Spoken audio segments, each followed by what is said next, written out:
Welcome here to the second Output Device Transforms Virtual Working Group meeting. This meeting's chaired by Bill Mandel of Samsung and Thad Beyer, who is at Dolby. I'll just sort of step through. We have one kind of order of business here to start with. These virtual working group meetings, they are here to basically encourage participation within the community. And as we said last time, be nice and visit this link for the full rules for participation in the working group meetings. You can read the details there. So at this point, what I'll do is maybe I'll turn the agenda over to Thad to sort of step through and start to frame this conversation for us, and we'll go from there. Well, okay, actually,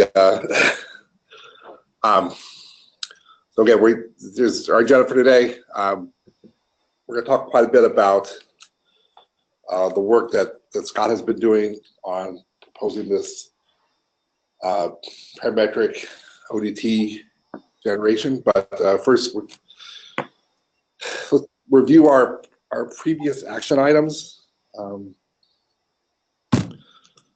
But I'm not sure what they are.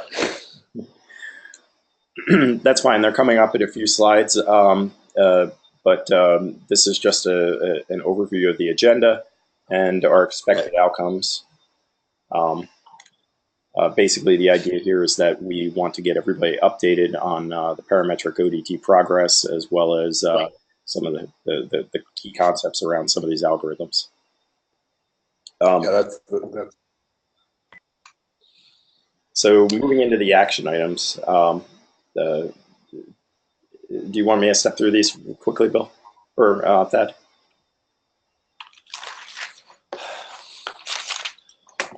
No, I just assume you go through this, Alex, if you could. Yeah. So last time we met, we asked everybody to review the ACES development process, and there has been some review of that on ACES Central. As well as our ODT problem statements. Again, it seems like people have had an opportunity to comment on those. And we also listed off what we felt were issues associated with the ACES 1.0 ODTs. We did have one sort of straw man proposal, which was a parametric ODT proposal, which was intended to address the issue listed previously. That has had a lot of conversation on ACES Central, and we expect that conversation is going to continue. And we've also posted some end-user documentation that we've been writing. That's gone through various revisions. The source code is on GitHub. It's a LaTeX document, and a few people I know have taken a look at that, and I want pull requests for that. So thank you very much for those who have been actively looking at that documentation and helping us out with that. Please continue to do so. We did ask for any sort of alternate proposals to solve the issues listed above, but we did not get any major alternatives proposed. But obviously there's been sort of tweaks relative to the strawman proposal, the parametric ODT proposal, based on feedback we've been getting from on ACES Central, and so that's a good thing. It's been collaborative, and we definitely appreciate the feedback. We also did ask for any sort of feedback on the meeting process, and just to email us. We did not get any emails, I don't believe, that related to the process. So it seems like this is working for everybody. Sorry about the froggy voice, by the way. A little under the weather here. Moving forward, we have this virtual working group process that we laid out for everybody last time as to how we're going to move through and ultimately get some sort of recommendations and changes into the ACES system. I've updated that diagram to show where we are currently with this particular group. So we are in our follow-up online slash interperson or in-person development meetings, and you can see that ultimately what we want to do is come out with some recommended solutions, a rollout plan, some documentation, etc., that we're going to deliver to ACES leadership as to how we might be able to enhance the current set of ODTs in the ACES 1.0 release. So time frame for all of this is quite aggressive, but I think we are still on track here. I did make some minor revisions to this particular slide because previously I kind of had everybody working right through the holidays, and as dedicated as I know you are all to the ACES effort, I decided to be nice and give everybody Christmas and Thanksgiving off. So there's a few extra days here and there and some shifting of some weeks. So we are at that fourth bullet point there, 12/12. This is our second virtual working group meeting.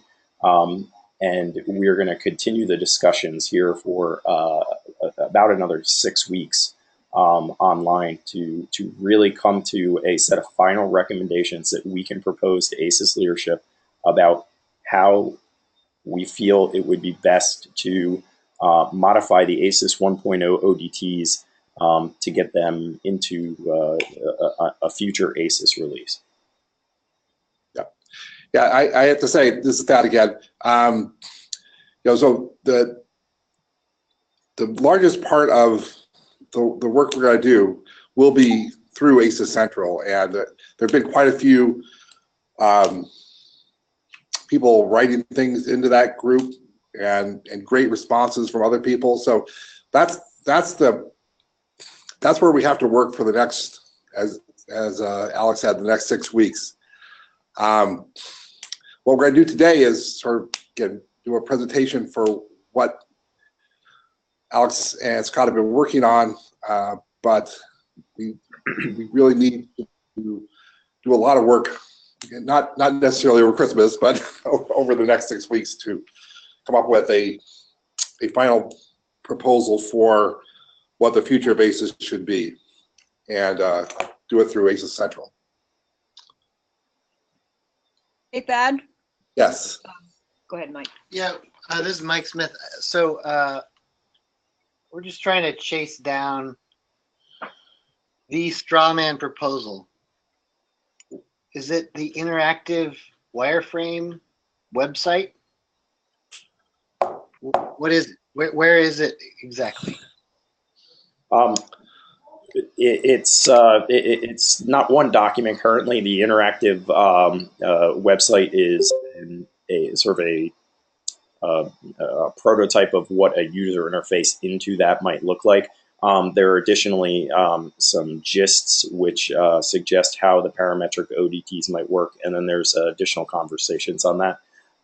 So it's not sort of all wrapped up into kind of one, here's the proposal. But is it all in the working group, a virtual ODT working group section? Yeah, absolutely. And if you look at the links in the previous meeting, the thread around the previous meeting, there's a lot of the details are in there.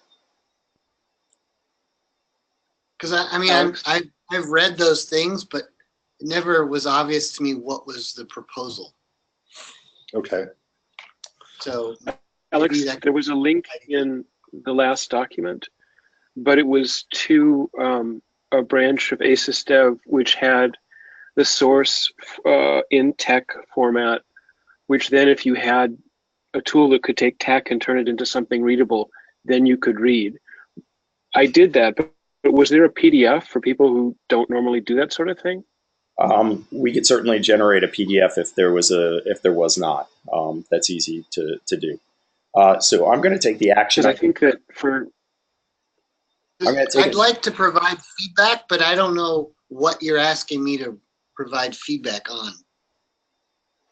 Okay, Mike, we will get you something here that is a clear description of the proposal. so that you can provide feedback. Thanks, Mike. I agree. It has to be more clear what the proposal is and what the feedback should be. Because you don't have a lot of time to come up with this, and we need to get responses from you and others. Is big, so it should be reviewed. Right? Okay. When you figure out what this is, can you send it to all of us? Yeah, absolutely. All of this will be posted to ACES Central. This is not going to go out to individuals. So we'll post everything to ACES Central so that everybody can see it. Or you'll give it a title of like straw man proposal or something and then post it there? Or Yeah. what should we be? Can they just verbally? Or do you want to clarify where on ACES Central too as well? I mean, I don't know if you want to just send out a link right now in the GoToMeeting or just put it up on a screen. Hang on one second here. Let me see what I could do. Exactly. All right. So here's ACES Central. Ah, there you go. Perfect. Thank you. Let me go back to the main page here. Everything that we're talking about doing is down in this discussion, design, and enhancements to ACES section. And specifically, we have a virtual ODT working group subcategory. So if you go in there, you'll see a bunch of threads. The threads around the previous, or the links from the previous meeting are over here, including the virtual working group slides. So some of these links that we'd already mentioned, such as the interactive wireframe, and user documentation for the ODTs, and then some details around some different technical topics, including code to help implement some of the parametric ODT concepts, some discussions around color appearance models, and some issues around gradients and how those work. The slides themselves have a lot of the details of the proposal in them, so I'd ask you to review those. You'd also actually watch the entire meeting here, where that was posted to YouTube.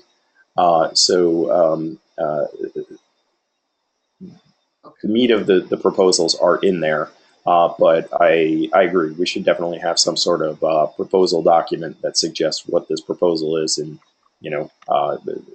as concise and direct a way as possible. So what I will do is, back in that section, in the virtual ODT working group, I will create a new topic here, which will include a PDF which summarizes the proposal and highlights some of the issues that we need to address in order to make that proposal a reality.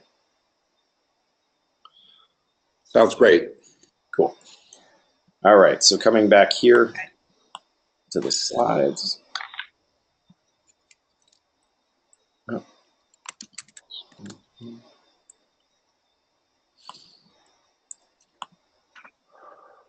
All right.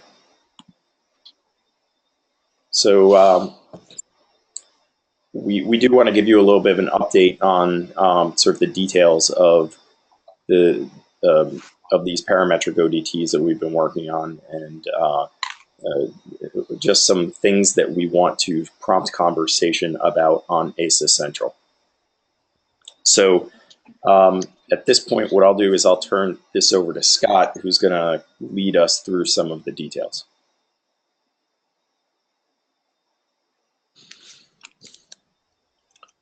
Are you going to drive the slideshow, Alex, or am I taking control?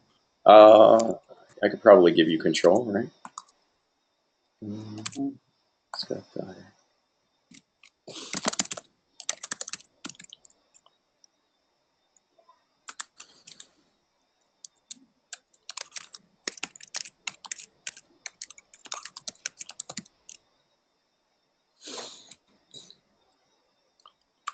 Did that hand the mouse off to you, Scott?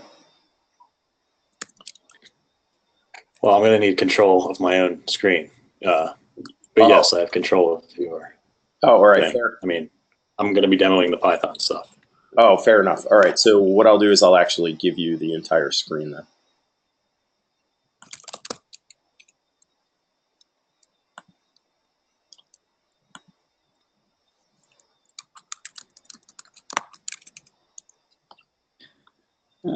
Okay, just got to figure out how to make it show this thing. Nope. All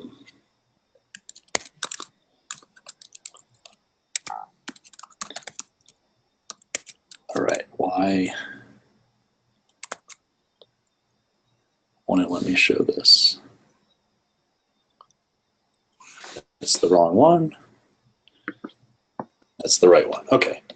So now back, I think I'm steering the PowerPoint from my computer. So this is about the single stage tone scale function that is based on the B-spline code that is in the current version of ACES, but is condensed into one operation rather than doing the RT curve and then followed by the ODT curve.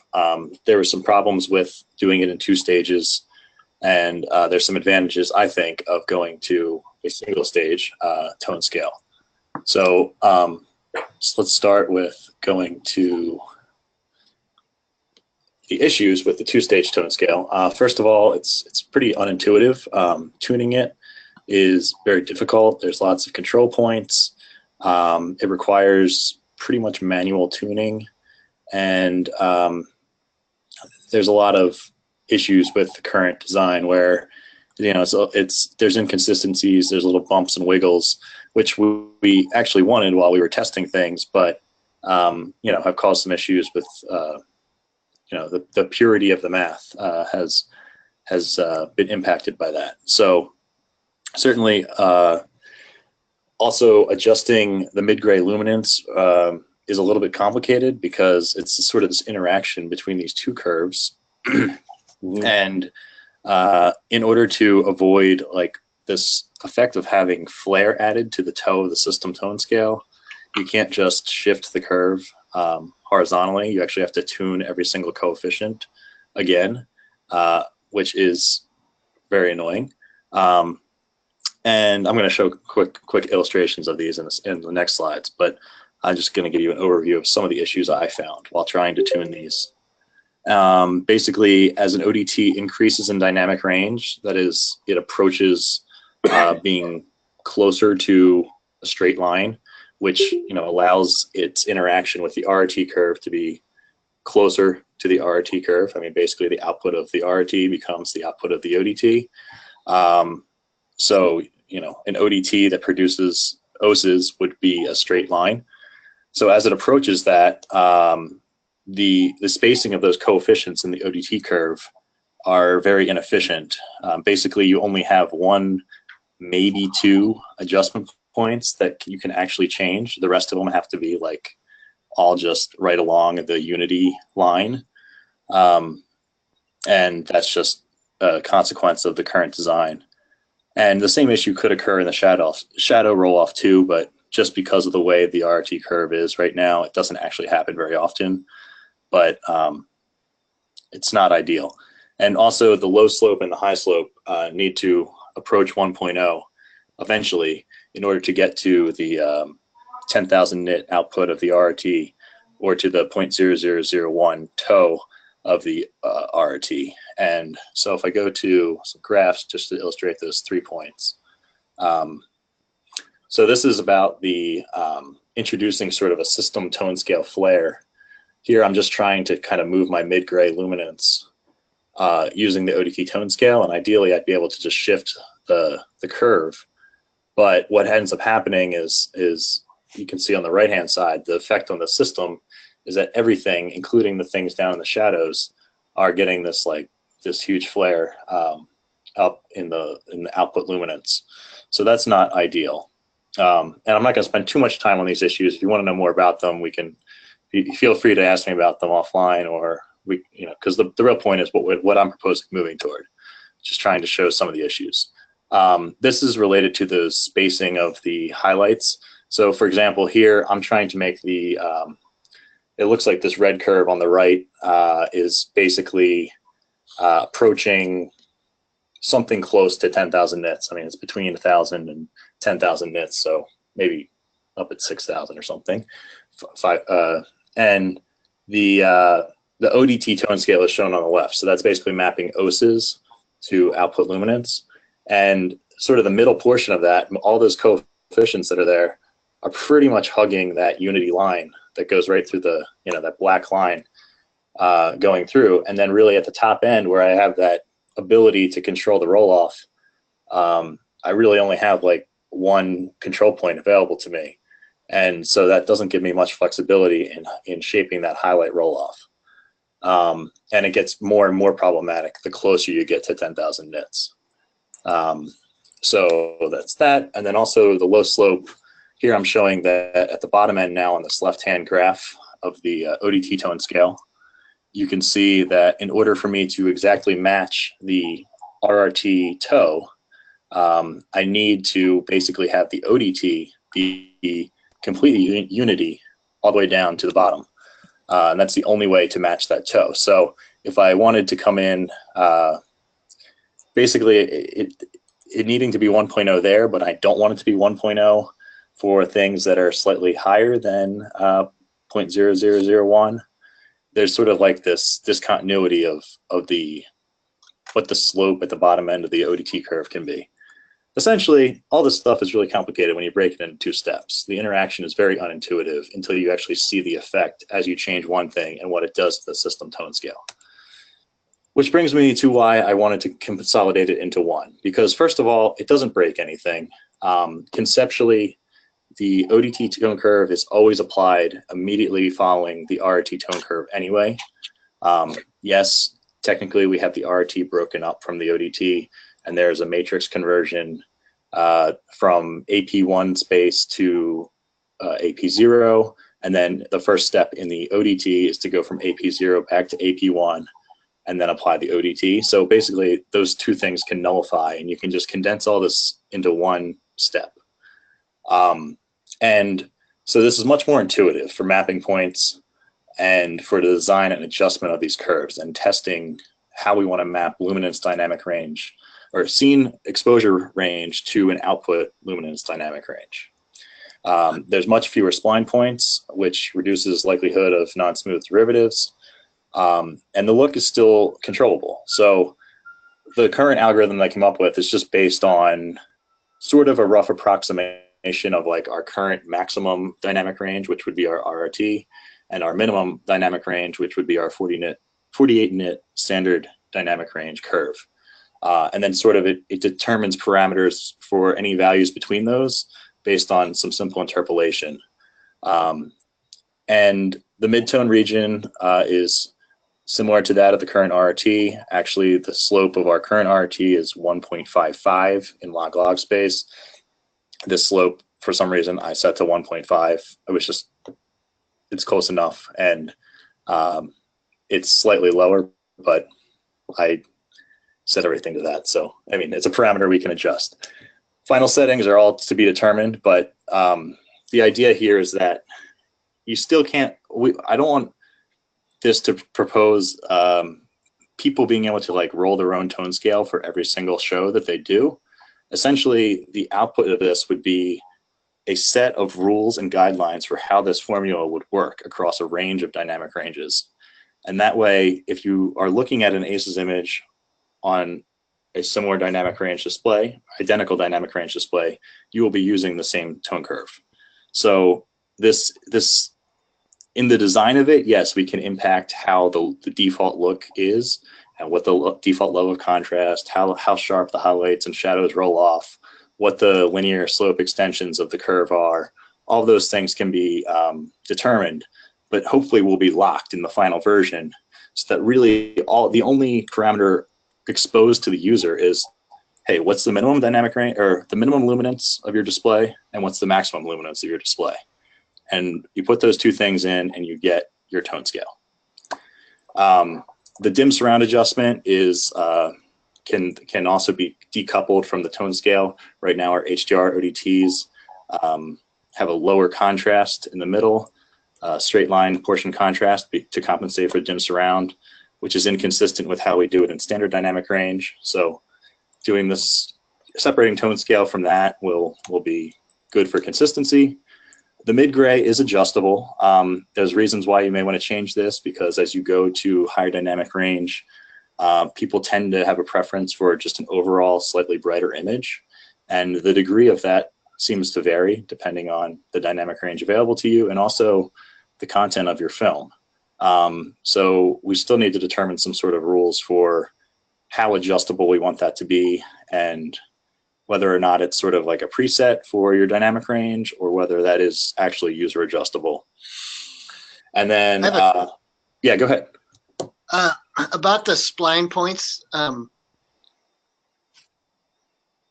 is going back to the graph on the previous slide. Why are all this? Why are there a fixed number of spline points at regular intervals? Why can't they all be up at the top? They could be, but this is a simple implementation of a uniform B-spline. We could use some sort of like gamma shaping or something to kind of like compress them closer to where we need them, or some sort of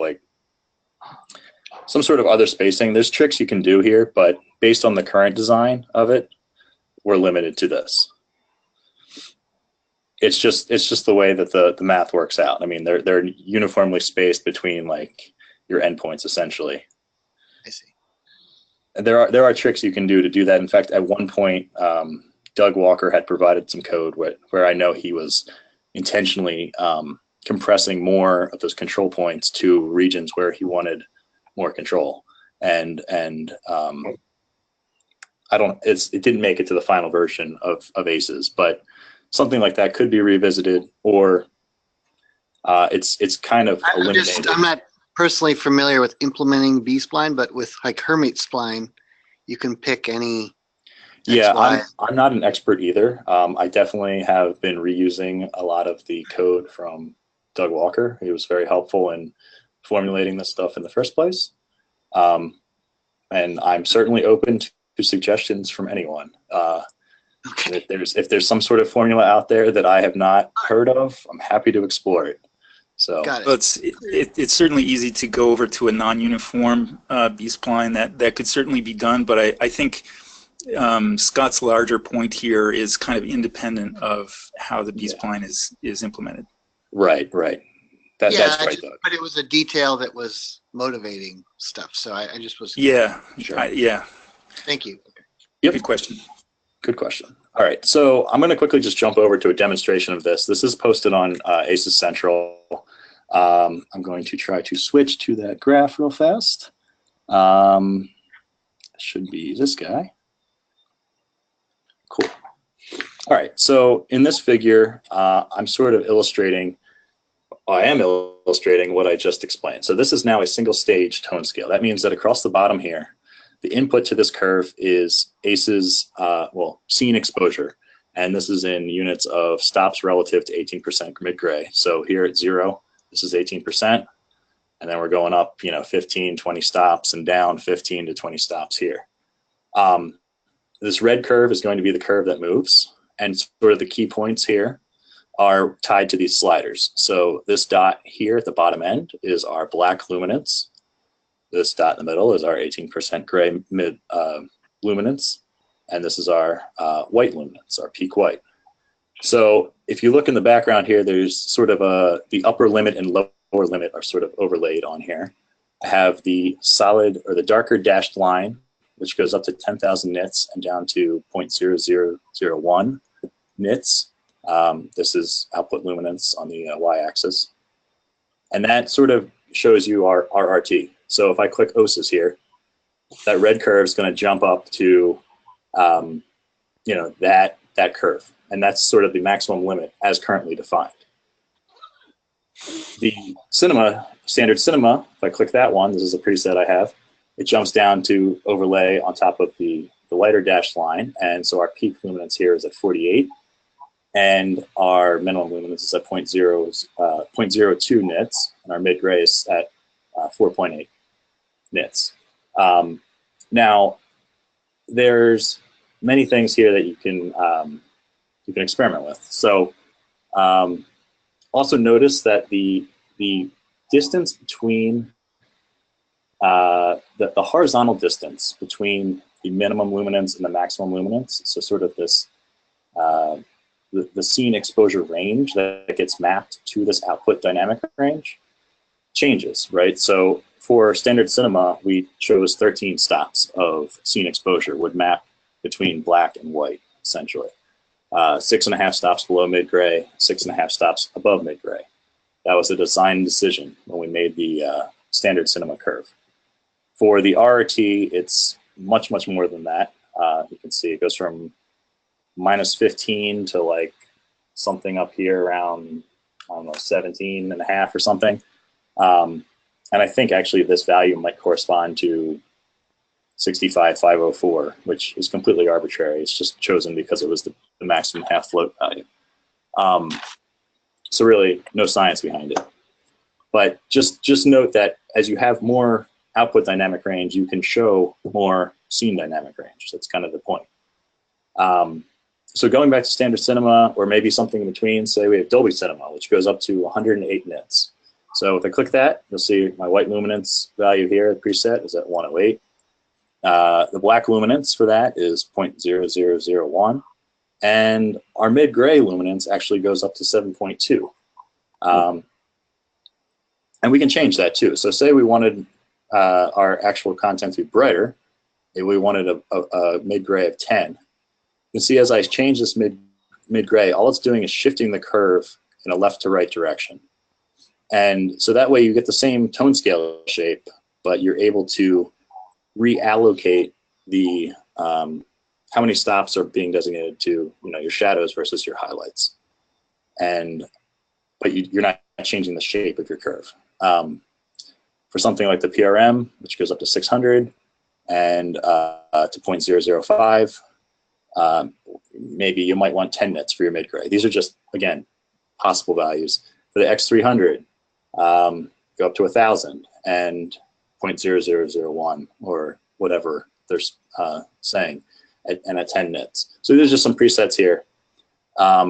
If I go, we can change all this stuff independently. If I just wanted to change my white luminance, you can see what's kind of happening there. If I just change my black luminance, it's completely unaffected. The top end of the curve is completely unaffected. And you can see that this red dot showing that minimum point is sort of just going between where it would be for standard cinema and all the way out to here. So it's sort of just interpolating along. Whether that's the best mechanism, I don't know. It's what I came up with. It was simple and seems to work pretty well because I've been using this formula for a lot of HDR testing and generally has gotten pretty good results.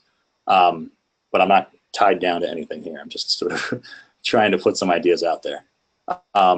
Now, one more factor that is on a separate thread on ACES Central and that I've been asking people about is the extension behavior of things that happen beyond that maximum point or minimum point. So here I actually have control over this low slope. I can increase the slope of that extension, and you'll see it's actually affecting it kind of smoothly, so it comes into the bottom end of this curve. And I kept it at a reasonable level here, but it could theoretically go to 1. And for the high slope, same thing. These can be completely independent of each other, or they can be tied together. And what I'm not sure about is how much of a slope we want there, how, if at all. It seems like most people want some sort of linear extension of their high and low ends, and for various reasons. But there are any questions about this graph before I jump back into the slides and go over sort of the Can I ask quickly? Hi, Nick Shaw here. The reset button on there, the parameters that fills in, are they equivalent to something particular, or are they arbitrary? For reset, I forget what my reset does. Let's see. I think reset just puts it back to, well, let's see. I go to Dolby Cinema and hit reset. Oh, no, it just, those were just values I started with, the 1,000 and the 0.001. I just wanted something in between the max and minimum, so I just picked those. But there's no significance. They don't correspond. They don't correspond to anything. No baseline of anything particular. No. They were just, they seemed like good middle of the road values for.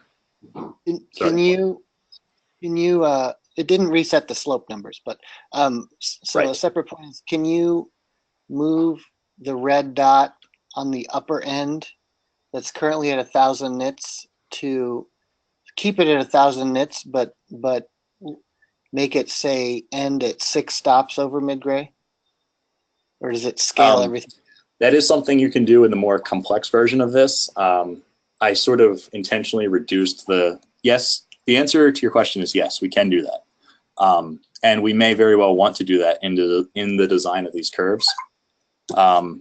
What I was moving toward with this second iteration, which I have called a constrained version of the plot,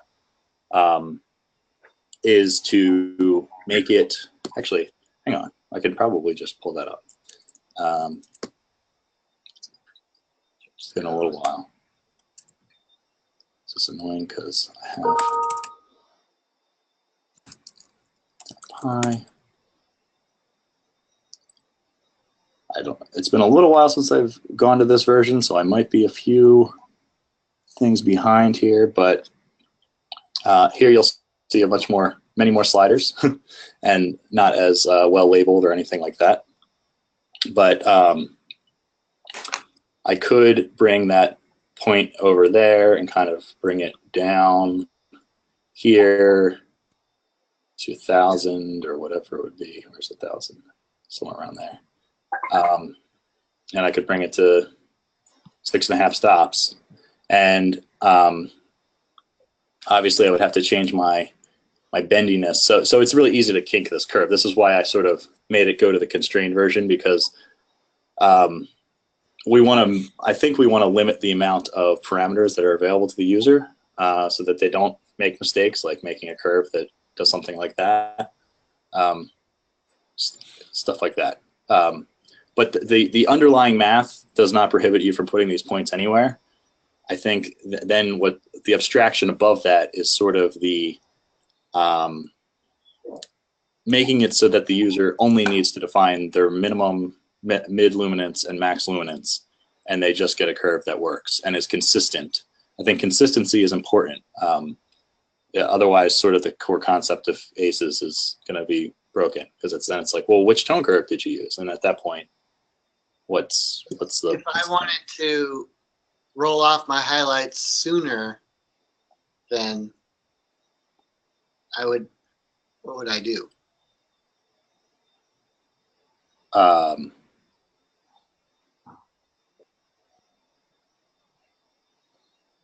Grade? Yeah, exactly. That's like a creative thing to me. Okay. Well, I mean, yes and no. I mean, this is, interesting work, Scott, as always. But I think, there is a question about being able to tune the curve based on visual feedback from trained observers. I mean, that's part of, as you know, that's part of why we did the V1 ACES stuff with a lot of individually tweakable points, so that, if someone said, the toe is, it has the right curve, but it needs to be a little bit sharper in this little area over here, as cinematographers and other people like that are likely to say, there was a way to achieve that. And I agree that it would be great to have a parametric formula so that curves could be generated for devices of arbitrary, white point and black point. But at the same time, the past experience has been that in the development of the final curve, there's a lot of tweaking that gets requested by the expert observers. So how do you see that sort of fine adjustment working into this approach? So I have two responses to that. First of all, I just want to say that you're right.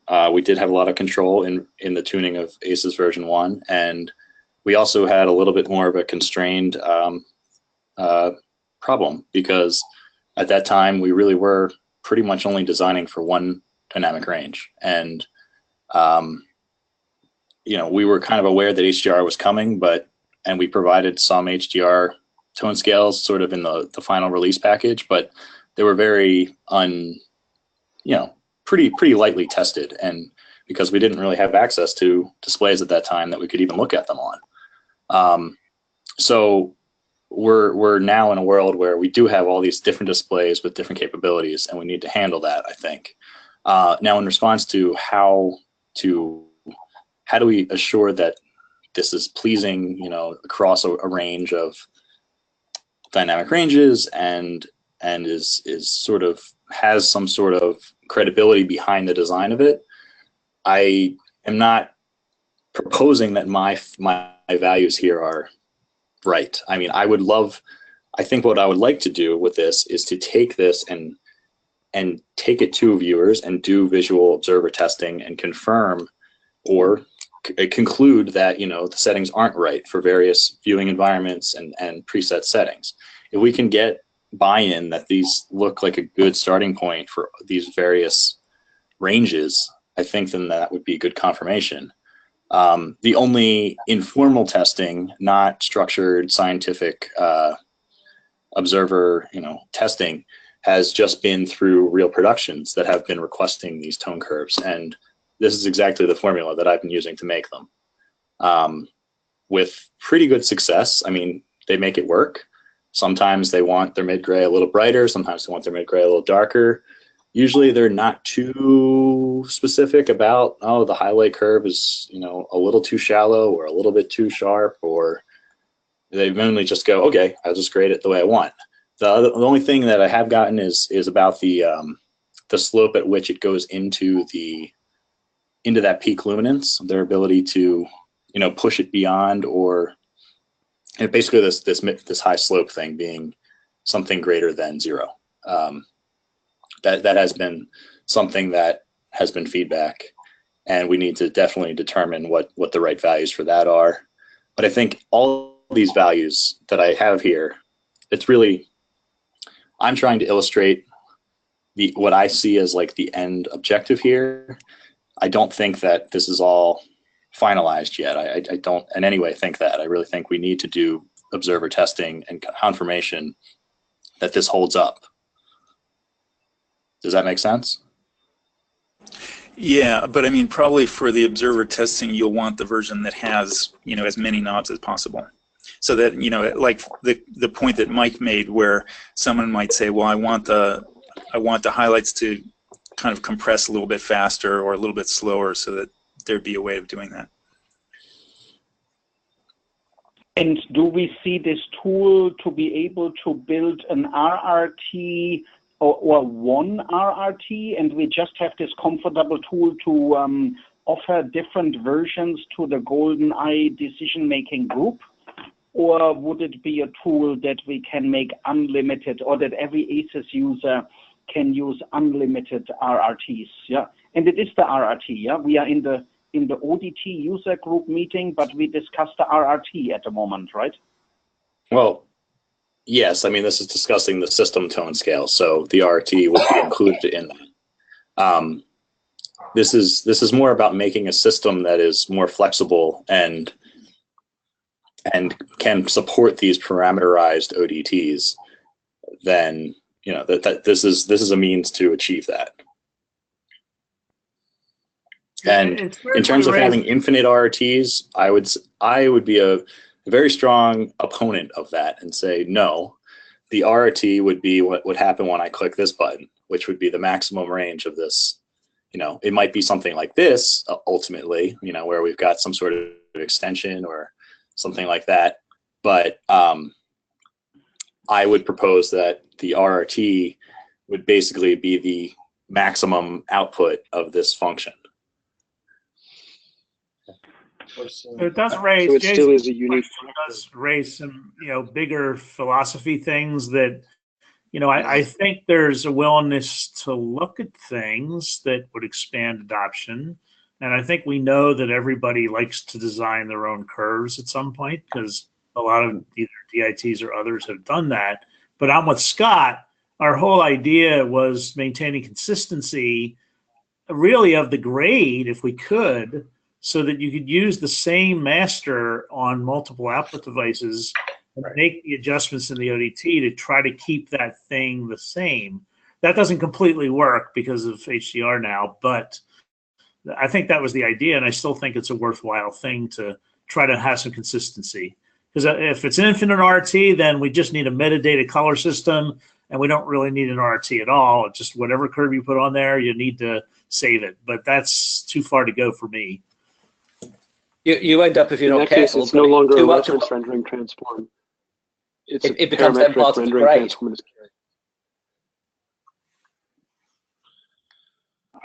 Hey, Scott, this is that the LED walls that are coming out will go down to 0 brightness, literally 0. Do you think that we'll be able to go down to 0?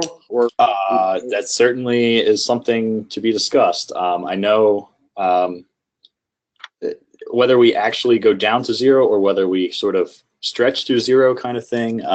That's a little bit deeper than I want to possibly get into on this call. But that's something that has come up because obviously with also with the PQ encoding, people want to see a code value of 0 on their scopes, which means that it's really that means 0 light, and they're not really looking at 0 light, but that's what they want to see. So yeah, I think there's a definitely room for that in there to be able to let us get to a 0. I think we still have the issue even today with OLEDs, which are 10 times deeper than the black that we chose for the RRT. So I think there's definitely an issue there to be examined. Yeah. So, well, I don't want to jump into this too soon. So I'll let anyone else comment if they want to. Hey, Mike and I were just talking over here. So wait, is your proposal you're saying to combine the RRT and the ODT in this parameterized thing? Or is there an order? Because I know right now we have the one RRT, but then if we want to change the mid-gray, that change in mid-gray is really more so on the ODT side, yeah? Or does the fact that combining these causes limitations on, well, combining these makes it easier to shift that mid-gray. Definitely much more intuitive, at least from my perspective. When I had to keep changing mid-grays for projects that were using a 2-stage tone scale before I came up with this formulation, it was basically every single time I changed mid-gray, I had to go in and re-hand tune all of the coefficients for the ODT because it would cause that flare issue at the bottom end. I see. Okay, all right, yeah, thanks for that. Yeah, that makes sense. Yeah, and you have to do some really wacky things in some cases to even get the desired output out of the ODT. The tone scale of the ODT start doing things like wrapping back on itself. Yeah. If the mid-gray adjustment simply moves the scale, the curve left and right, is it not equivalent to just doing a linear gain on the ACES values? It's exactly equivalent to that. But for some reason, sometimes we've been told that is too much work by a colorist. When they say they say it's too dark, and I say, well, don't you have like a little exposure knob for that? And they say, yeah, but I shouldn't have to turn that for everything. I mean, I think that's a fair point. You want mid-gray to come in balanced. Like you don't want to have to boost or cut everything. Yeah, but we also have noticed that it is very subjective too, based on image content. On 2 different projects, I know that we set mid-gray for one of those at like closer to 10 nits, and for another one, we looked at that value, which looked good for that show, and it was just way too bright. I mean, because the content of the second show was more outdoorsy, and there was a lot of like outdoor shots, and those were then were like, whoa, way too bright. So they wanted an actual default mid-gray slightly lower, which perhaps maybe that's why that should be a user exposed value that they can set per show based on what they want their default brightness to be. But essentially, yeah, it's equivalent to just applying an overall gain to their entire timeline. It then makes it kind of part of a per show LMT, doesn't it, rather than sure. part of the that's how I would personally implement it, but some reason not what colorists want. That's, you know, when you restructure it, it's the exact same operation, just done in a different place, and it's like, it's too much. I don't know. It's a personal preference. Sure. So this is Ray. I just have a couple questions. If you could just help me try to understand conceptually in terms of the larger system, how you would anticipate. Part of the process is to, as Jim had mentioned before, to try to have a master and then make it easy for people who have alternate devices to swap out from whatever the preferred mastering device is to an assortment of different devices, including the ability to construct outputs for devices that, you know, aren't necessarily sent to the academy for the academy to create devices. How would you anticipate somebody create a new ODT? Do they start from some preset curve and just nudge from there, or if people are starting with a rendering curve for every device, that's sort of the problem that ACES was attacking. So what keeps this from going back to everybody just making a rendering curve for whatever device they have?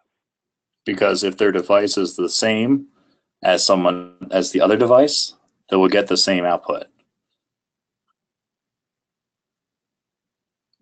The way I'm proposing this, it's not a user tunable thing. It's based on the characteristics of your display. So if you're viewing it on the same type of display, you will see it exactly the same way that someone else saw their ACES images. But if you are viewing it on a more capable display, then you will likely see some more detail. Now, it also raises questions about intent. I mean, we've suggested in the wireframe ODT, the wireframe implementation, about the ability to sort of limit our primaries to, like, sure, you know, in Rec 2020, limit me to P3. Right. Well, we might want something similar of a toggle. We might need something similar of a toggle to say, yes, I have a more capable display, but only show me the standard dynamic range or this dynamic range. Or so we need like a dynamic range limiter too. Right. Actually, my question is how people would go about constructing ODT or a rendering they click their display options. Device. Mm-hmm. They click their display options in that wireframe, and it outputs the ODT, or it's built into your tool. Yeah, it might be worth showing that that wireframe one more time, just to bring people back to sort of what that looks like from a user interface perspective. Sure. I don't know how to go back. I think if you hit save, it'll go back. I forget. Yeah. So, for example, you go in here and say my output transform, I want a custom, or I need advanced settings. You would say my tone scale is, my max luminance is, I don't know, 1000. My minimum luminance is 0.005, and my 18% gray luminance, I want at 7.2. Save, and I say my display primaries are Rec 2020. I want, my display white point is D65. I want a D60 simulation. Dark surround.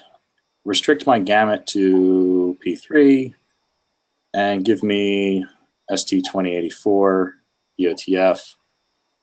And then you could say, you know, export. And or if this was in your menu settings of your Resolve or your film light or whatever, your base light, you could get the you know, that would just set your output transform. It'd be, so basically, instead of having all these enumerated ODTs in CTL, you have this Uber ODT with all these parameters, and when you change these settings, it just gives you that output. So where is somebody shaping their tone curve with the splines you were talking about earlier? What I'm showing there is us designing the tone curves, those tone curves would then be standard. They would be consistent. They would cover a range of dynamic ranges.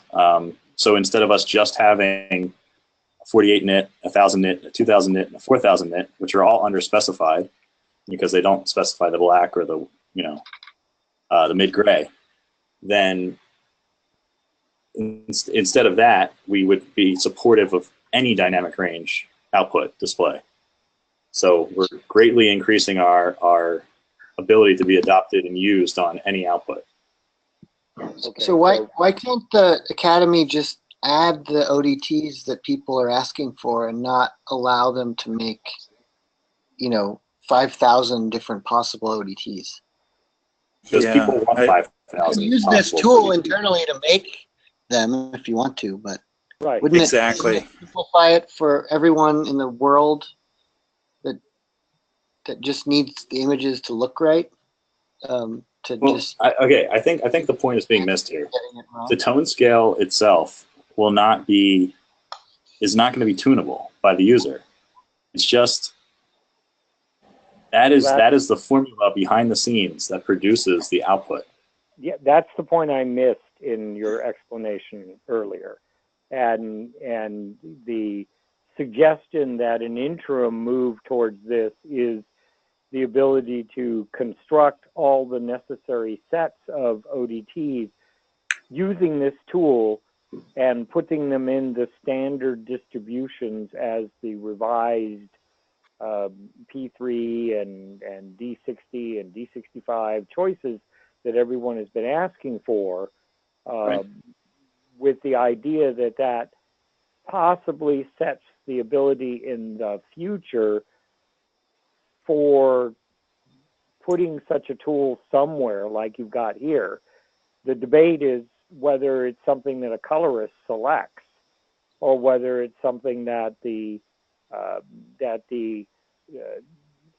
tool designers that are selling products into the industry have at their disposal, and that the correct or reference implementation is only what you get by running this particular tool. So, I mean, this menu right here or something like it would go in place of if you're in Resolve and you go to your output settings, and instead of a drop-down menu with a bunch of enumerated ODTs, which could theoretically even still be there, I'll get to that in a second. Yep. They actually are under the output transform presets. Well, yes, Alex, thank you. Like I said, I would get there in a second. Look, so for example, this is a win-win, okay? I want to make sure everyone understands this. My goal, this is a very selfish goal of mine. I don't ever want to make ODTs for anybody ever again because I'm sick of it. People ask me for ODTs every day, and they're arbitrarily different. Like there's nothing prohibiting people from making their own other than they don't have confidence maybe that they're doing it correctly or whether it's officially supported. This would be us saying, hey, any weird combination that you need is officially supported. Anything that we currently ship right now in version 1 would have probably presets which would correctly select all of these advanced settings to exactly match, the exact same intent of the currently released ODTs. So you could still have your Rec 709s for Gen Surround, you could have your P3s, the Rec 2020, you could have your HDR, all that stuff. None of that goes away. But what it gives people is the ability to extend beyond that if for some reason, they need a P3 D65. They need a P3 DCI with a D65 white point simulation. They need, all these different combinations that sometimes we go, well, why do you need that? And yes, I could make one and then I could add it to the official repository, but it's better, I think, to put the tools in the hands of the people that need them to do it themselves. I mean, think of this as like the RE lecture. I don't think anyone's disagreeing with the idea of putting the tools in the hands of the people who need them.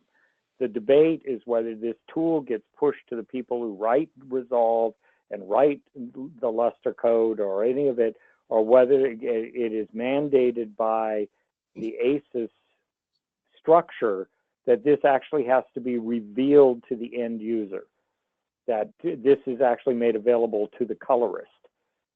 And that debate doesn't need to necessarily be held right here today, but I'm afraid that if everybody is, the people who view that as a potential bridge too far for an ACES next will shoot down the idea and improvements to the quality of ODTs that could come from enforcing a structure like this, at least on the manufacturers, that as they add additional ODTs for devices that their customers are asking them to support, that they use this constrained method to do it.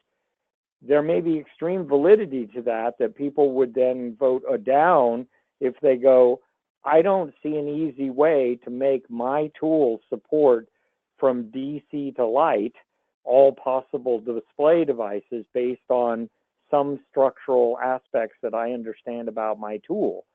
And I'm perfectly happy to build all of the standard ODTs, and I'd love a way to make building additional ODTs for my customers easy.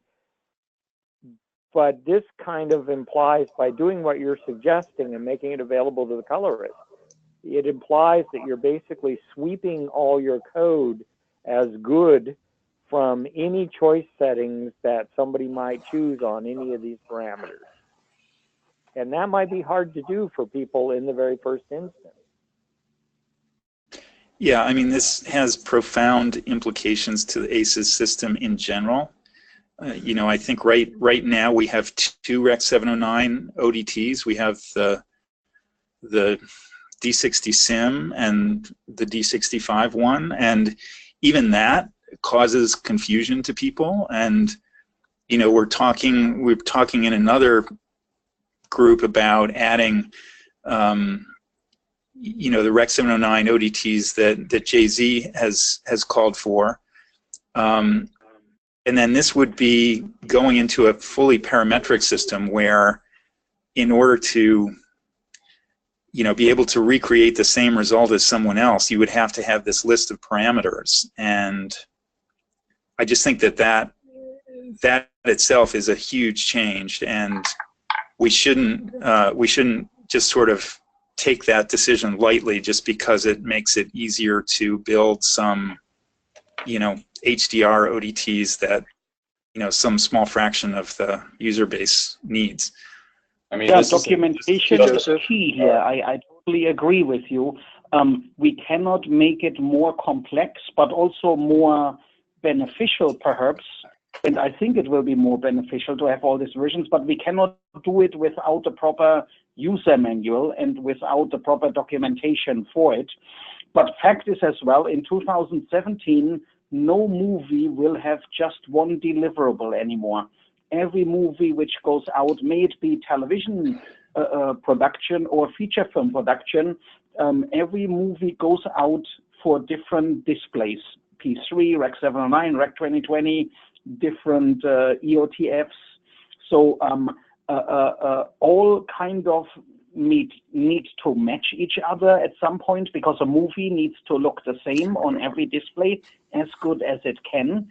So I like the GUI, which Scott just did show, but I also perhaps want to make it, want to give it one more button. If I now select Rec 2020 D65 and with the EOTF of PQ, when I press the button, I generate all other lookup tables which match this one right away, because we know already we will not only need that one ODT, we need all the others as well.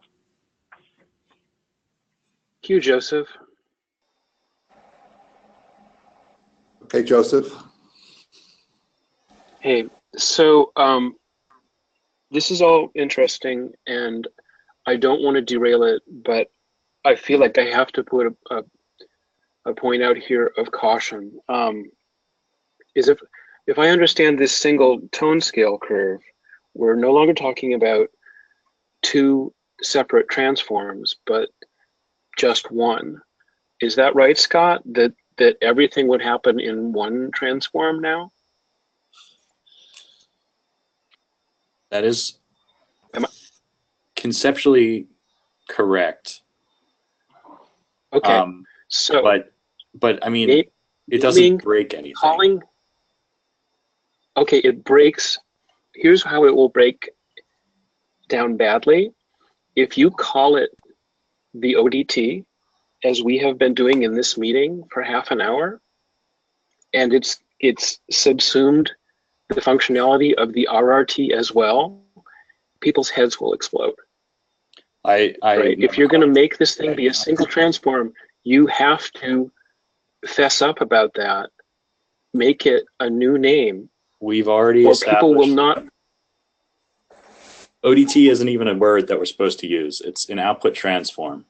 An output transform is a combination of the RRT and ODT, theoretically, or at least historically. Output transform, it's what gets you to your output from ACES. What's inside of it, no one needs to know. They just need to be able to pick it and get it to their display. Yeah, Resolve Everybody knows this vocabulary. Transform. Vocabulary.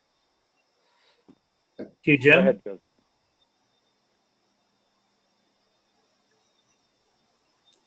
Oh, I guess I'll go.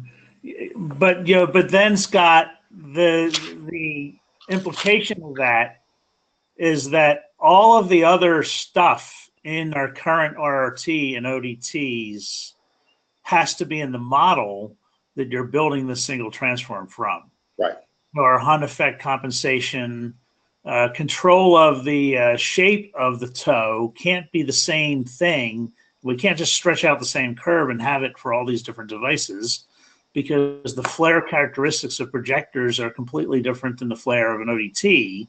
And what you really want to get to is to see the scene data and not just sort of, just stretch a curve in that way. So I think the model of like a 5-point thing is fine for just doing a tone curve by itself, but you need a more complexity to handle the different types of output we're talking about. That's my opinion anyway.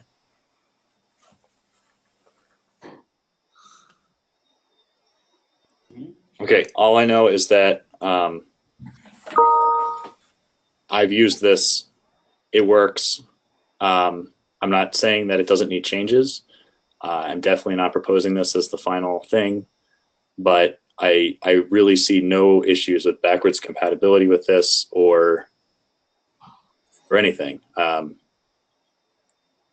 but in terms, in terms of backwards compatibility, if you type in the Rec 709 parameters, you would get a different result than the currently released ACES 1 transforms, right?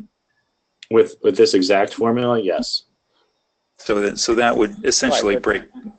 Right, but we're talking about tuning up all the ODT. We're talking about making an ACES next. So that on the table is changing the system tone scale slightly. I mean, it's really the only way to support this in a way that will not. I mean, it's insanity. The amount of inconsistency we have between our small subset of enumerated ODTs right now is mind-boggling. And well, from a code point of view, but not an end user point of view. Yeah, and just another clarification, Scott, if I could ask quickly, when the ODT is set to linear or whatever, you get the results of the RRT, you get OCES. So, to be able to get OCES, yes. And so if we condense this into an output transform, as Joseph pointed out, this is no longer an ODT. It's So, but if it's one step, it's an OT. Then to get an OT for OCES, which would be equivalent to the RRT, because the RRT maps ACES to OCES, which is this theoretical display with a linear EOTF and a huge dynamic range and the AP0 primaries. Essentially what happens is you come out of the tone scale for the maximum tone scale of this function, the tone scale function, and then you do not put an EOTF on it. You make sure that you're in AP0 primaries, and there you go, you've got OCES. That's OCES. It's basically no display modifications for some real display. Were you would surmise that if you change the RRT, you're changing the tool so that when you set that to no mods, you get the new RRT tone curve, correct? Or are you saying it's You get the just new output linear? transform curve. Correct. The output transform curve, maximum output transform curve is RRT curve, is new RRT curve. Thank you, Joseph. Go ahead, Joseph. So, Scott, I support you completely in your wish to be free of the Procrustean bed of perfect compatibility with ACES 1.0. I would suggest that in the UI for the tool that you present to the users, that there be a legacy switch, which, you know, it can go through an entirely different internal workflow or whatever, but produces the old curves so that they only have a single tool that they need to go to for output transforms. And it can give them legacy, but by default, it gives them the new better thing, the new simpler thing. Does that sound plausible? Yeah, I certainly think that sounds plausible, and I think that and reasonable. I think we definitely want to continue to support, you know, this stuff, but I think we also need to be looking toward the future and trying to make this a more rational, uniform, consistent, flexible system. And so yes, absolutely, we got to consider how we're going to support backwards compatibility and legacy workflows. But yeah, I'm speaking from every experience where we had the LUT generator, and then we had a LUT making tool for the newer cameras, and for a time they were completely separate, and people found that extremely confusing. And so the move now is towards a unified tool with compatibility switches, and our users like that idea very much. And so I strongly recommend just having everything be in one place so that they know, oh, that's where I go, not which place do I go. okay, yeah, good point. I just Thad. Oh, go ahead, Ted. Just very quickly, I do think that allowing these multiple output transforms for the creatives to use, if they're working, there's so many displays and such different performance now. They want to see, you know, what's it going to look like on this, what's it going to look like on that, and creatives, the studios have to be able to make those calls. So setting their output transforms for different devices, I think, does make sense, and that could be part of the master that they give. It has a list of output transforms for a wide series of devices, and I think the creatives and studios should make those calls. Right, but right now, Scott, another question? Well, go ahead, Ray. I was just going to say right now, if somebody goes to put it on a Rec 709 D65 display, everyone in theory is going through the same ODT. A concern that I have is if creatives can go and start changing numbers, then what will happen is if they put in the parameters for a display that is, let's say, the choices from the manufacturer or something that they say is their official things, it's really tempting for somebody to then just go, well, I really want this show to be darker, so let me see what happens if I just change the bottom in toe number and go, it looks better through this. We'll call this our output transform. And then it's not a common display transform anymore. But people are already Certainly a good right point. now with the list of enumerated ODTs we've got. So some people, they are using a 1,000 nit display, and they just prefer the look of, you know, the 4,000 nit ODT when used on that display. So they just use that one instead. I mean, this doesn't address that in any way, shape, or form. All this does is, I think, set up a set of consistent rules for how one creates an ODT based on a particular device's characteristics, right? Because right now we give people a list of enumerated ODTs, and we maybe tell them how to use them, but what we don't do is tell them how that ODT was actually derived and what one might do to create an ODT for a device that isn't in the list of enumerated ODTs we currently have. Scott, I have a question. Is the first thing in the output transform guaranteed to be the tone scale?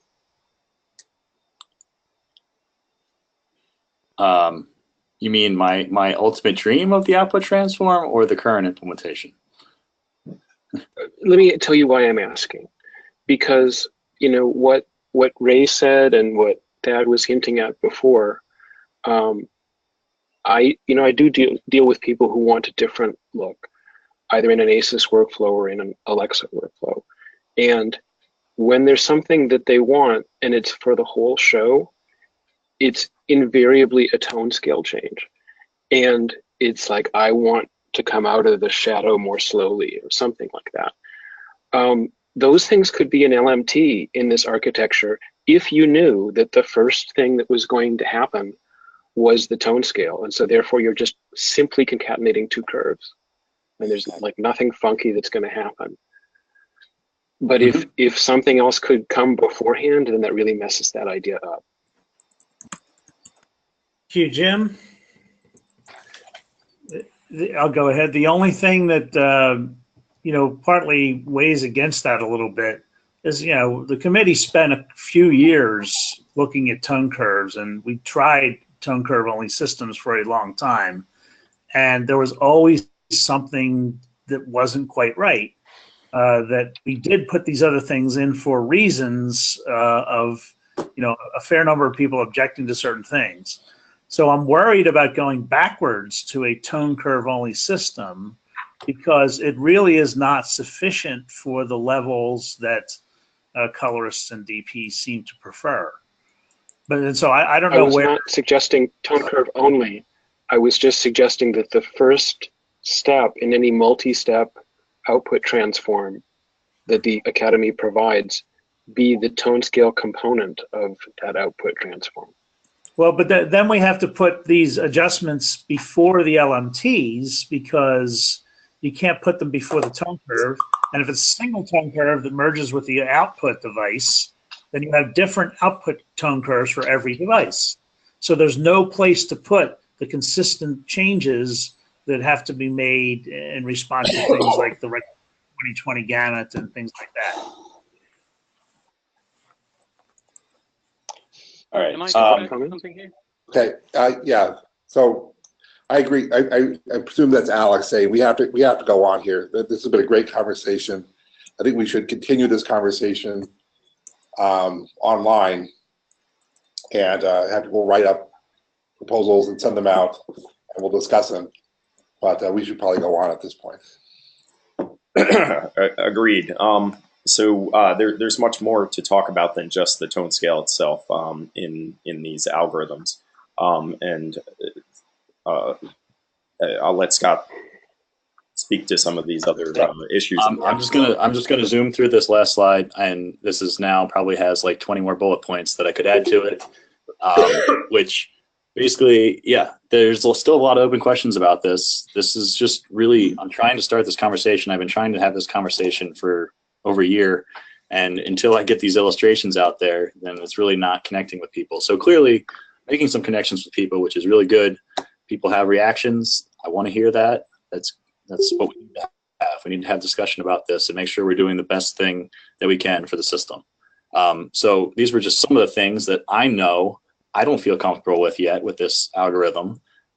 Questions that I still have about mid-gray luminance. What's the final control there? Is it user defined? Are there default rules for it? The linear extension slopes, should they be 0? Should it be greater than 0? How much of a slope? Should it be the same for all luminance dynamic ranges? I put in quotes here, or parentheses, system defined, because I see this value as being something that is definitely system defined. It's not user controllable to go in there and just change this arbitrarily. How many stops of scene exposure should map to the dynamic range of the RRT? What should the final dynamic range of the RRT actually be? Is 0.0001 to 10,000 enough? That came up earlier. Linear extension beyond that will help with that, but what what is the proper range for the RT? Again, that should be determined and have some rationale behind it. Oh, and by the way, all of this is going to be documented, and the rationale behind it, and also the operation of the formula, you know, the logic behind the code, not the code itself, but like how the code was derived and written, you know, in layman's terms, is like, this is what it's doing. It's all needs to be documented so people understand the purpose of each of these modules. And mid-slope contrast, I told you it's 1.5 right now. Should it be a little bit less? Should it be 1.55 like it is in version 1.0? All up for debate. The knee shoulder roll off, what values? Again, ultimately, I think should be system defined, not user controllable. All right, so open work items, I would actually have categorized all of that under open work items. But there's other things in our current ODTs and hopefully in the future output transforms. We have this thing called the white point simulation. So this exists in ODTs where the calibration white point is different than D60. So for example, P3 DCI, if you set up your projector with the DCI white point, then in order to get D60 as your neutral white, you need to use unequal code values sent to that projector to be able to measure what in ACES neutral and measure it off the screen as being D60. So we use this thing called a D60 sim, which is, you know, we do a chromatic adaptation. Actually, we don't do a chromatic adaptation. And then the problem is that when you do this, the brightness of your white is different. So you will get clipping if you don't do some sort of modification. Currently, we use a scale value in very minor cases, like in the Rec 709, where we've got D65 calibration white, but we're trying to simulate D60. In the DCI example that I mentioned, it's a little bit more extreme. So we actually use both a scale and a roll-off. I'm going to illustrate that on the next slide here. So, for example, on the left here, this is what would happen if you did not do a scaling or any sort of white point compensation. What happens to compensate for that greenish DCI white point? In order to get a D60 white, you have to make the code values have much more red and blue. And what happens is the red channel hits peak code value and clips. And what'll happen there is that you're going to get chromaticity shifts as your values continue to increase here, and then blue will clip, and then green will continue to increase. So as each of these channels clips, you're going to see these abrupt chromaticity shifts in your like if you had a solid white kind of thing, a gradient. And so what we do is with the scale and roll off is we try to bring those down so that they don't, you know, they kind of all roll off at the same point and don't peak, hit clipping points at different exposure values. This algorithm needs to be sort of abstracted. All those values that are in there are hard coded and can be derived, but we need to make this sort of like, make an algorithm that just automatically determines what those values should be if we determine that this is still an appropriate solution. Because, for example, changing the end slope extension to a non-zero slope will not really allow us to do this sort of thing here because they're going to be constantly increasing. So something is going to have to hit first. So we might need to reconsider how we're handling this or whether we do handle this. Whatever it should be, the logic should be consistent and it should work for any reasonable display calibration chromaticity. So we need one that if for some reason somebody sets their display to like, I don't know, D70 or something weird, you know, something non-standard. Obviously we can come up with what the value should be for DCI white, for D65, for common white points, but if somebody does it custom and we're allowing them to do custom, this really should just be an algorithm that can determine that value. And the approach, again, should be documented. And this should be explained in a supporting paper explaining this problem and how we're trying to address it. Think of these as annexes in the engineering guidelines for digital cinema. You know, they explain certain design decisions, why they were put in there, and that's exactly what we need for these output transforms. Any questions about the white point before I go on to another brief topic? Can you add? I personally don't think having it work with D70 in any arbitrary thing makes any sense. It's interesting technically, but useless. So, okay. Can we just focus on the problem we're trying to solve? Like, there's 10 white points, or 5, or 3. Sure. Support. Well, and in going through those, I mean, when I was trying to translate this into a module, basically anytime I find myself writing if statements with like 10 different things, and also the fact that we use a roll-off in some cases, but we don't use a roll-off in others, that lack of consistency sort of bothers me, sort of from a programming perspective and just engineering perspective. It should have a logic and rationale behind it, which if it does, then that should be programmable. So yes, maybe we don't actually need to support those other arbitrary white points, but we would be able to if we come up with the right logic for how this should behave. That's not the end goal, is to support crazy, wacky white points. The end goal is to make this value and compensation for this issue be something that we don't need to go through and come up with magic numbers for. Magic scalars that just appear out of nowhere. You know, we need to know, how did we derive those magic scalars? Yep. That's the point. Okay, so I've used ODTs which have white points. White points, so having it abstracted would be useful. Sorry, there was 2 people talking at once, I think, and got lost. Sorry, I was just saying, having had to set up a few oddball ODTs for things like the HTC Vive, which have non-standard white points, having that be abstracted is useful for me anyway. Okay, good point. I was going to say exactly the same thing. Okay. Yeah, but we also want to support industry standards, 70 standards first, and after all the standards are working, then we can take care of the fun stuff and look left and right. Yep, sure. I agree. We definitely want to meet the standards. But again, I think if we approach this in the right way, we can do all of the above with one attack. So that's just my optimistic thinking. I think if we bring logic to it, we can solve this problem. Dim surround compensation. This is another thing that is inconsistent between our standard dynamic range implementation and our high dynamic range ODTs.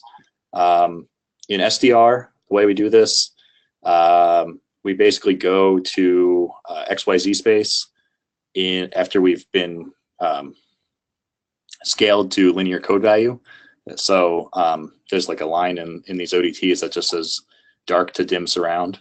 It's a subfunction, and it takes AP1 colorimetry, goes to XYZ, and then applies a gamma to the Y channel, and then basically converts that XYZ back to AP1, and there you go. We've applied this magic gamma number in arbitrary, not arbitrary, but in a consistent way, but it's only consistent for standard dynamic range. So that gamma value has no guarantee to apply to any other dynamic range or any other settings. And that was derived through scientific testing or through experimental testing with observers. But again, it doesn't hold up across various dynamic ranges. It also has a slight desaturation in the Rec 709 dim surround stuff, which is to compensate for the luminance difference. And this desaturation matrix, which seemed relatively harmless when it was put in, actually has some issues. It impacts our ability to get full gamut coverage, and it also complicates inversion of those output device transforms. So that's something that needs to be looked at as to how we're dealing with that perceptual factor. and whether we can do it in a way that's less destructive to our other goals.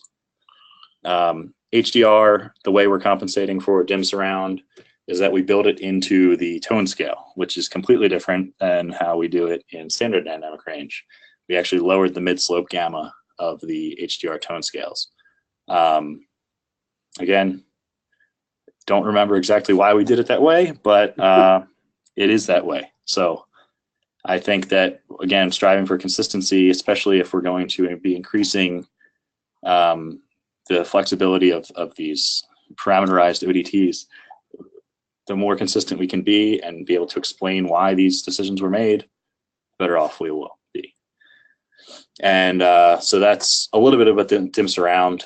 There's a lot more to be explored there. That's honestly the issue that I've least explored, because I do think that's going to need a lot of observer testing and stuff to kind of come up with what we think is appropriate for that. But definitely a topic that is an open action item or an open work item.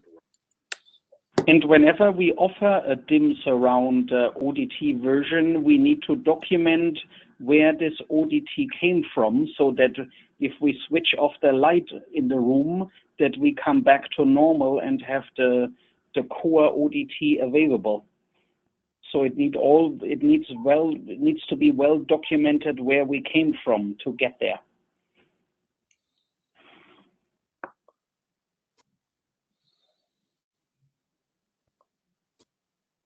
Yep, I agree wholeheartedly with documentation.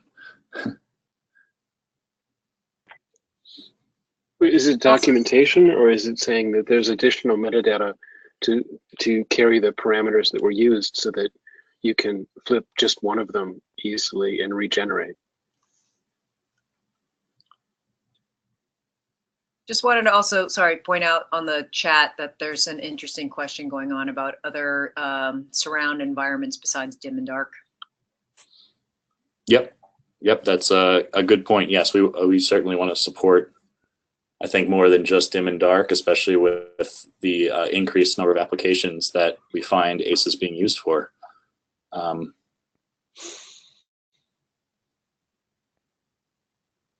Yep. All right. Yeah, if anyone ever gets working MEMS displays, then you're going to have things that are outside in full-on sunlight, and the brighter it gets, the better they'll look. But the surround's going to be super bright. All right. So stepping on here, we really want to continue this. I don't want to short circuit the conversation. The point is that we want to move this conversation ultimately at ACES Central so that it's documented and people can respond who aren't necessarily on the call at the moment. But this is really, really good discussion that's going on around these items. I thought someone said that earlier, but maybe I misunderstood. That was on the timeline, but I don't see this being a fully fledged working proposal ready for distribution. Maybe for testing, definitely for testing, I would hope. But I don't think we're going to be ready for version 2 release, with a stamp on it by February. I think that's optimistic. If we want to show the Oscars in the right color, it's better ready by February. I mean, to me, it sounds like a year of work, to be honest. All right. Can everybody hear me or no? I hear you. Okay, great. Sorry, it sounded like no one could hear me. But okay, so moving on through the slides here. Like I said, we want to move this conversation to ACES Central and capture a lot of these points. So we're going to be starting threads around these particular topics and providing some more details on the individual items. And certainly we could take those sort of philosophical conversations to ACES Central as well. And I think that getting that conversation happening there will allow more people to participate. So one other thing we wanted to talk a little bit about was the archival use case associated with ACES, and we've been leaning pretty heavily on this concept that we call ACES clip. which is an XML document, which is intended to capture metadata associated with ACES pipelines. There is an existing specification. The link to that specification I put here, pretty easy to get to. We've gotten a lot of feedback from various product partners that the existing specification may include some flexibility that makes it more difficult to implement. That being said, what we've done is put together a straw man of a pared down specification that really kind of focuses on core functionality. We may have gone way too far, to be honest with you. It'd be great if everybody took a look at both of these specifications, the existing document, as well as sort of this straw man alternative, and looked at whether or not there's pros and cons associated with the various documents, and what whether or not anything's sort of missing from core functionality that's really important is missing from the straw man. So just to give people an idea here, some stuff that's in the straw man that's not in the existing documentation is there's a UML diagram which describes the XML structure and provides details on relationships, as well as what the tag, well, there aren't too many attributes, but what the various tags capabilities are. The use case has been fairly constrained in the strawman document. Basically, it really is just about describing an ACES pipeline. And the existing document allows for description of the ACES pipeline, but in many different ways. There's the ability to either reference external LUTs, embed LUTs, embed CTLs, reference external CTLs, embed CDLs. There's really quite a myriad of options that are in the existing document. The strawman kind of makes use of reference of transform IDs extensively. There is the ability also to embed ASC CDLs, but pretty much everything else is done by reference in the strawman. So you would specify, what the transform IDs of your various LMTs are, what the transform IDs of your ODT are. The RT is implied by the ACES system version number, but it makes much more use of reference, and it takes away, understandably, some flexibility, but hopefully at the advantage of ease of implementation. This is a minor thing, but because we're referring to these transform IDs, there's some constraints in the XML. There's also a schema provided in the strawman document, where there's no schema provided in the existing document. There's just an example, but the schema in the strawman applies constraints to the various transform IDs, the ID fields. So if one, for instance, were to try to specify an IDT's transform ID in the box that specifies the ODT, the XML would reject that as non-valid. And so we do have a system versioning document or specification that went out with ACES 1.0. What it does is it enforces the use of those transform IDs within the XML ACES clip specification. The goal is exactly the same, I think. The hope is that it addresses some of the product partners' concerns with regards to implementation and the plethora of options that are provided in the existing document.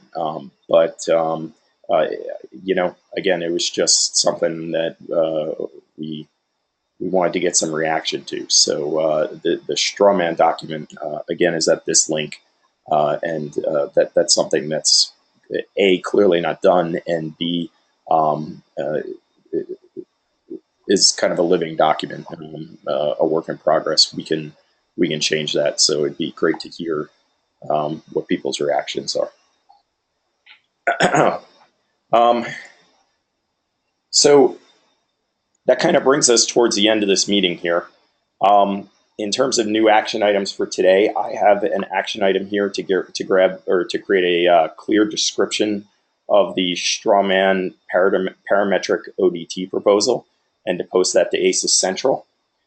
We also have action items to start threads around the specific topics that we discussed today: the single stage tone scale, the white point compensation algorithm, and the dim surround algorithm. And likewise, I'll start one around ACES clip. Are there any other action items that anybody heard that I've missed and you think should be on this list?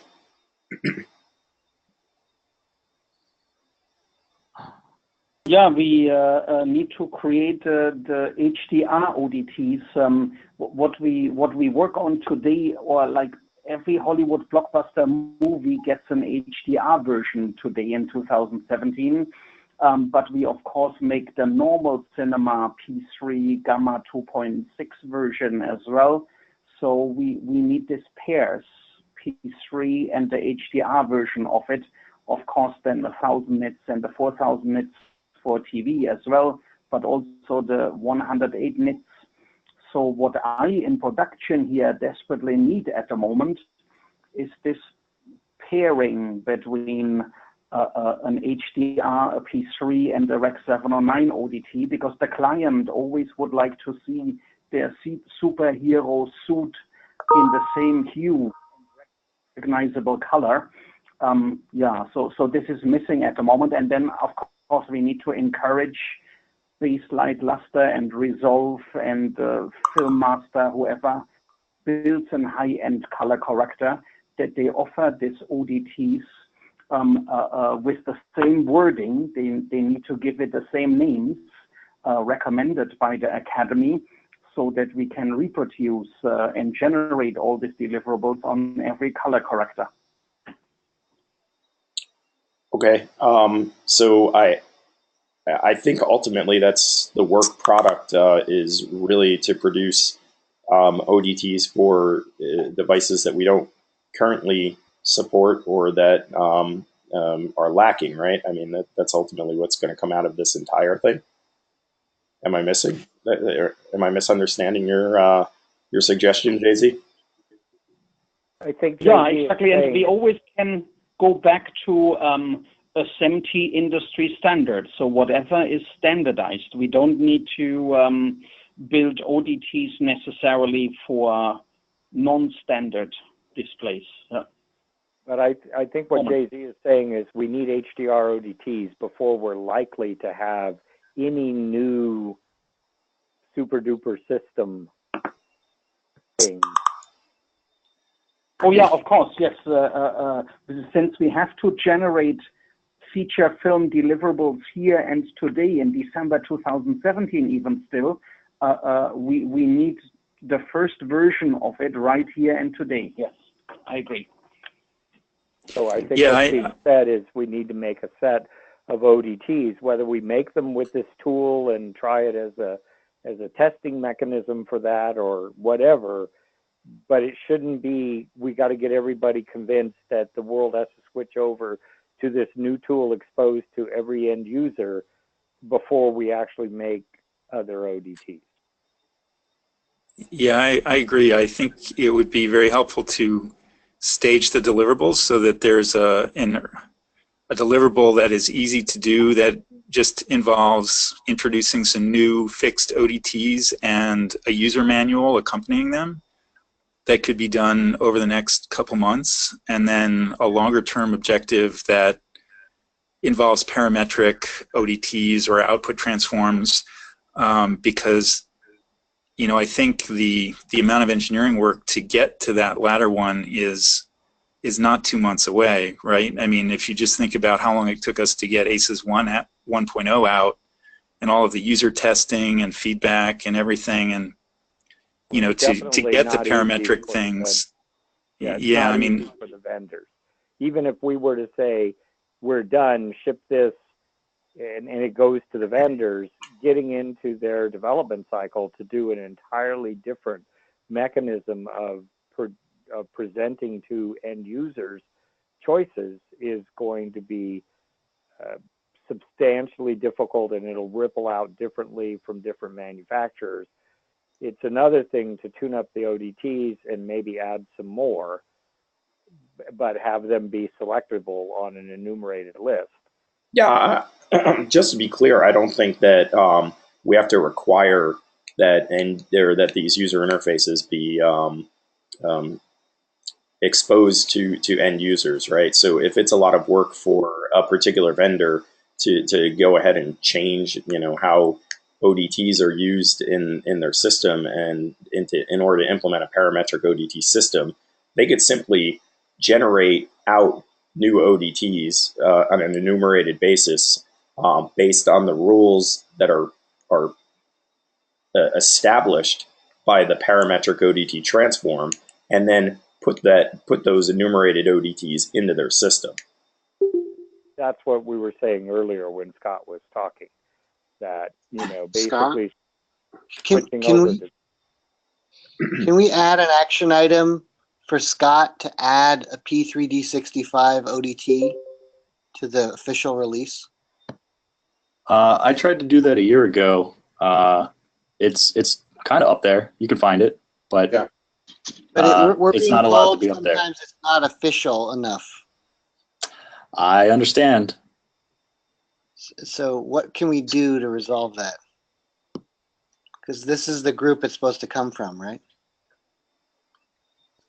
And it's done already, so It's really there's a question there, Mike, and it's probably more about how it's presented to users, so that if everybody used it the right way, it would be very safe.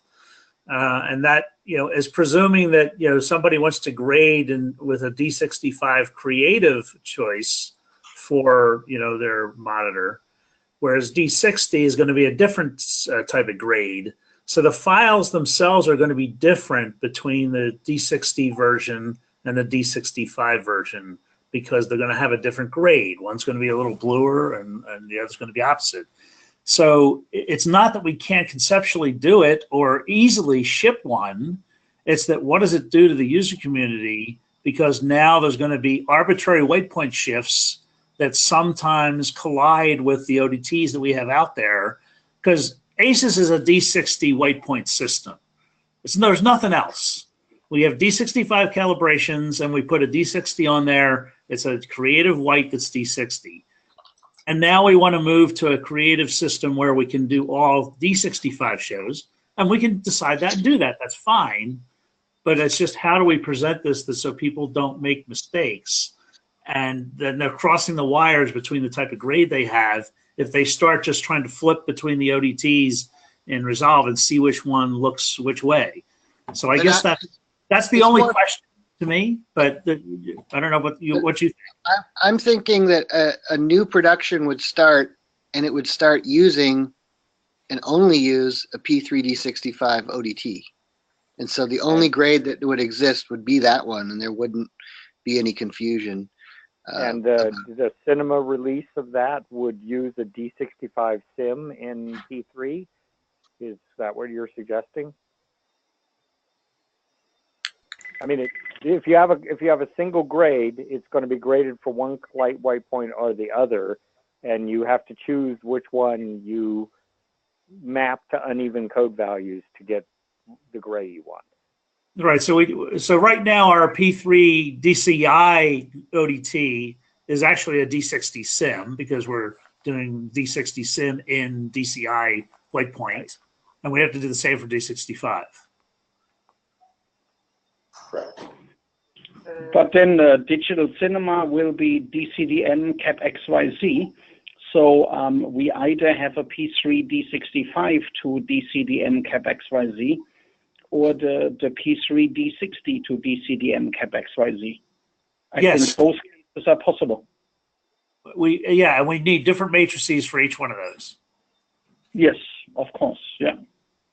But then HDR becomes very trendy. So all HDR TV deliverables will be D65. And also said, if you can confirm Dolby HDR theatrical, Dolby Vision is also D65, yeah? That's correct. Yeah.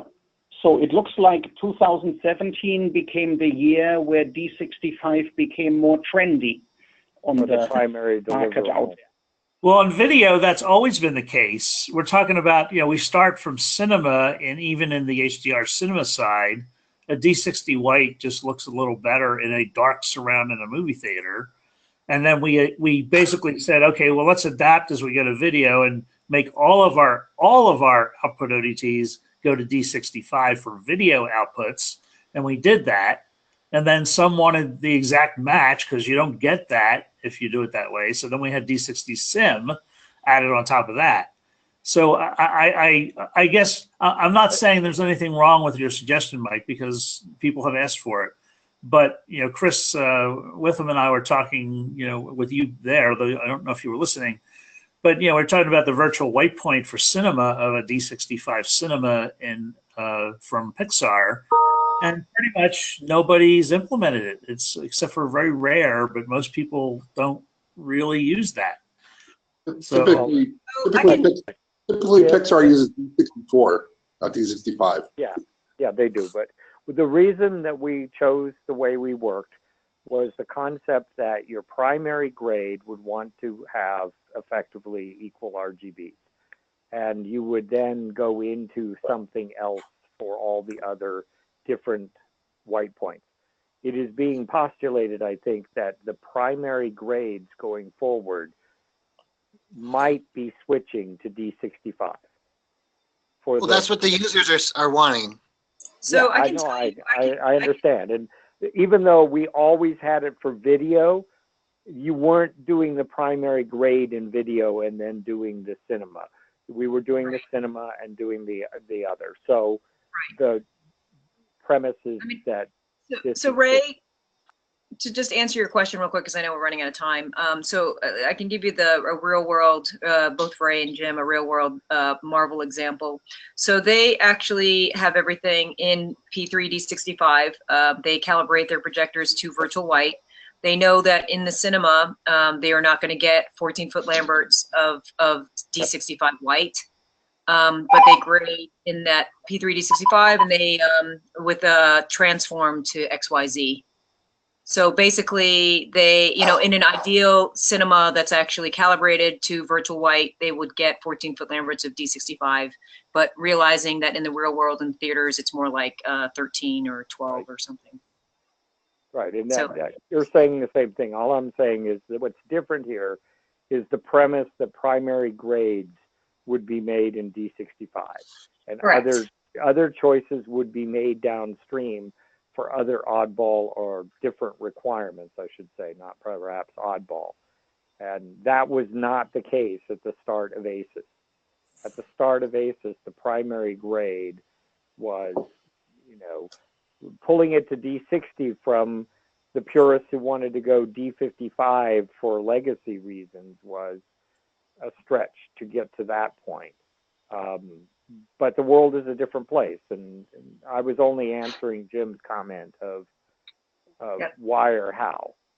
And certainly the case, if we just picked one white point, let's say, I'll pick an arbitrary number, D62 and a half, because that'll never be real, is that the only thing it means is that there are certain groups somewhere else in white point land who can't get full luminance out of the system, or who have this clipping and scale problem that Scott talked about, where the ODT has to be compressed a little bit more to get a smooth white up at the top end. So it's, but we can't change the whole industry in the way they want to deal with white points. At least I just can't imagine that. So, we have what we have, and what, people are asking for more. And as long as people don't get too confused, then we're okay. But I think it's this lack of pitch that keeps people on track for their different swim lanes that's causing, a little bit of the difficulty of getting a release out. So we're still working on. A year ago, we said, okay, let's document all the waypoints and how we do them so everybody knows exactly what to use. And we still have that document in draft form that's being worked on. Scott, one last thing. Scott? Yeah, I'm here. Go ahead. Okay.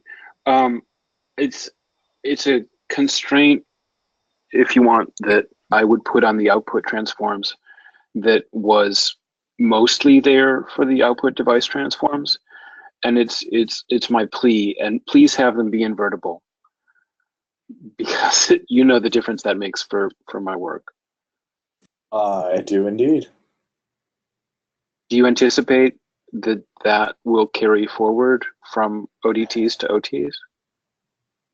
I will not feel comfortable releasing a version 2 of ACES if it's not invertible. Thank you. Well, I know you wanna not that it's up to me completely, but I'm just saying from my perspective. Right. And just a comment from Ray here, just also, I know you want to push as much of these conversations to ACES Central as you can, but I have to tell you, these phone calls are invaluable, particularly in terms of actually trying to make sure that the words mean the same thing to all of us, in that, clearly I had a different understanding of what you guys were trying to do. And partly because, again, it was called the ODT, update and other stuff. So I would encourage scheduling, particularly if you're trying to fast track this, additional phone calls for this in some regular manner. It always seems to be easier for people to put things on their calendar if they know it's the first Tuesday of the month, or they know it's, like our other every Monday that we do. I mean, I'm not suggesting every week, but if we had a regularly scheduled thing for this, it's more likely that things will actually get done on ACES Central. Yeah, I certainly agree that, that there's a lot of value in having these conversations. I think that ultimately that's up to Thad and Bill to determine, what our intervals are going to be for conversations. But I don't expect that, the need for live conversation is going to decrease from this point forward. I agree. This has been a great conversation. I really appreciate all the input from everybody. I'm sure we will have more conversations than we had planned in advance. Thank you. Yeah, anyway, likewise. Oh, I just wanted to real quick say, if on ACES Central, for example, there's a thread that, if we're focused on one particular thing, like maybe a smaller group than this larger group of just people who are focusing on one issue, I can definitely facilitate, getting a conversation, a real live conversation going to jumpstart those things, and then we can kind of summarize that and post it back to ACES Central, so that we'll have visibility into the process, but maybe move better than express ourselves a little bit better than having to type everything out. So that sounds good, Scott. Yeah, absolutely. Thank you, guys. All right, so I think that concludes the meeting at this point. We are 5 minutes over. We're going to try to post these videos as well as notes, and there's a lot of comments in the chat box. I'll grab those and at least put those at the very least into some sort of text document and post those to ACES Central so everybody can see them. But thank you all very much for a very robust discussion that I think has helped to move this forward. So, thank you. All right. Thank you very much, everybody. We're going to be signing off now. Thank you. Bye-bye. Thank you, Scott, Alex. Beautiful work. Bye-bye. Thanks.